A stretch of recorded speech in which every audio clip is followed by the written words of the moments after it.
आज एक दस्तूरी मुल्क में और आईनी मुल्क में ये तय होना है कि राज किसका होगा। आइन का राज होगा, दस्तूर का राज होगा, अवाम का राज होगा,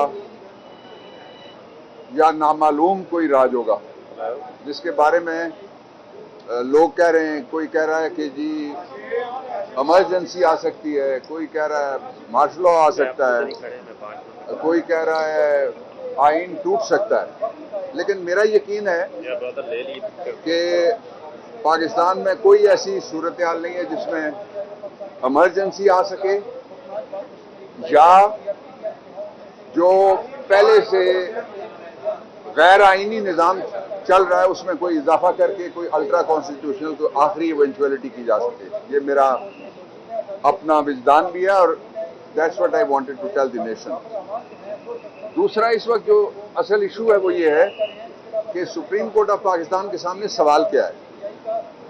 उस पर बड़ा अच्छा तबसरा एक जस्टिस मार्कंडे जो इंडिया के हैं उन्होंने किया। उन्होंने कहा कि अगर वो जज होते तो 5 मिनट का तो सवाल था टोटल। एक जजमेंट थी सुप्रीम कोर्ट ऑफ पाकिस्तान की जिस पे अमल दरामद हो गया। अमल दरामद कैसे हुआ? जब जजमेंट एक्सिक्यूट हो जाए तो उसको रिवर्स नहीं किया जा सकता। उसमें सिर्फ 188 कहता है कि आप कोई ज्यादा से ज्यादा एक अदद रिव्यू ला सकते हैं। एक्सिक्यूशन इस तरह से हुई है कि जो सुप्रीम कोर्ट ऑफ पाकिस्तान की जजमेंट आई जस्टिस जवाद साहब की जजमेंट के बाद, उसमें उन्होंने कहा कि सदर तारीख दें और तारीख दे दी गई इलेक्शन की। दूसरा, जो किरदार इसमें सबसे मशकूक किरदार है, बड़ी बदकिस्मती की बात है, और सबसे गैर आईनी किरदार है, वो इलेक्शन कमीशन का है। इलेक्शन कमीशन को जो सारे रिटायर्ड हजरात हैं उनको पहले से भी पेंशन मिल रही है, अब भी तनख्वाह मिल रही है। सारी डबल मुराद वाला कोई दूसरा महकमा पाकिस्तान में मुझे नजर नहीं आता इलेक्शन कमीशन के अलावा।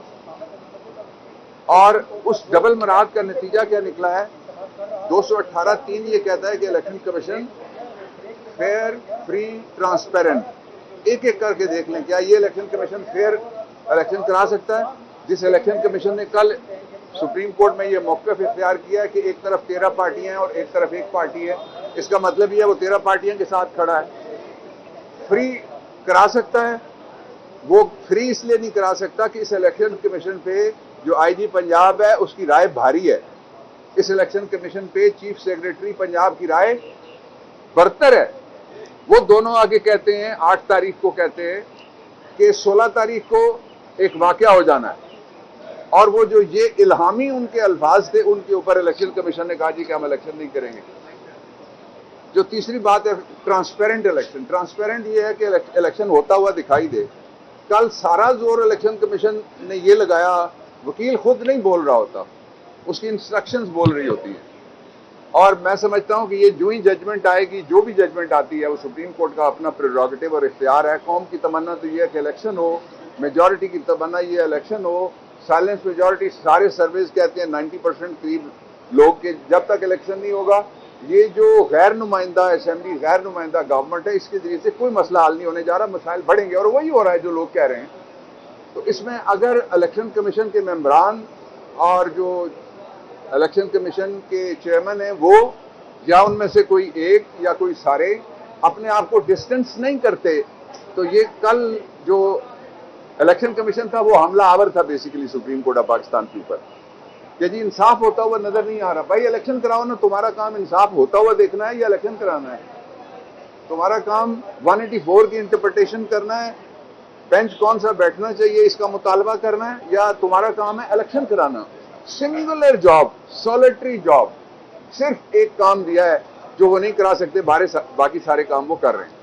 इसलिए ये जो कल की प्रोसीडिंग्स हैं, जजमेंट में किस तरह से आती हैं, वो देखने के बाद ये केस बन जाएगा 100% सारे इलेक्शन कमीशन के खिलाफ कि उन्होंने इलेक्शन कराने से वो भाग गए।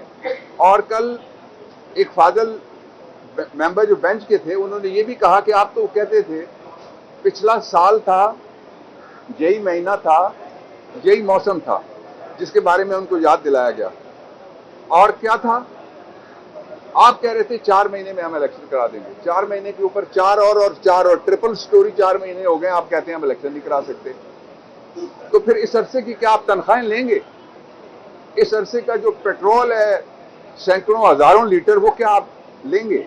इस अरसे में क्या आप सरकारी क्वार्टर में रहेंगे जो इलेक्शन ही नहीं आप करा सकते?